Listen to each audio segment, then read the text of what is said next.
बस टिकट नहीं मैडम तो क्या करें? आपको तो बोल रहे हैं चले जाइए, आप बोल रहे हैं जीआरपी है फलाना ढमका है। सारे पैसेंजर है, पूछिए सब पैसेंजर से पूछिए, इसमें जितने लोग बैठे हैं पूछिए। करिए मैडम, क्या करें? हमरा लड़की से झगड़ा रहा आपको इस टिकट नहीं है, परेशान करने की क्या बात है? बस टिकट नहीं है, आप इसके पहले बिना टिकट चलते हैं हमेशा। मास्टर है बिहार सरकार में, चलते बिना टिकट इसमें है। टीचर है बिहार सरकार में, चलते बिना टिकट इसमें है। झूठ नहीं बोल रहा हूँ, तो यार गलती कर सकते। बिहार सरकार के गवर्नमेंट की इम्प्लाई है, आप चलते बिना टिकट एसी गाड़ी में। टिकट है तो सो मिले ना।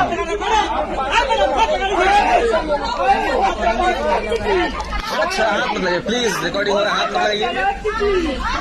टिकट नहीं बोल रहे, स्टूडेंट चाहिए तब जा नहीं रही हूँ। अब जाके बैठिए ना, जाइए टिकट टिकट नहीं लीजिएगा बोला जाएगा। कहाँ है दिखाइए ना, शो कीजिए हमें। आप एसी क्लास में हैं, हमको शो कीजिए कहाँ टिकट है आपका प्लीज। और फालतू इंसान हम नहीं, फालतू आप हैं। आपने फालतू बोलिए ठीक लगा, हम बोलिए फालतू खराब लग गया। सारे पैसेंजर है, पूछिए सब पैसेंजर से आपने पूछिए। बोल रहे थे अच्छा, आप बोलिए तो ठीक है, हम बोलिए तो खराब लग गया।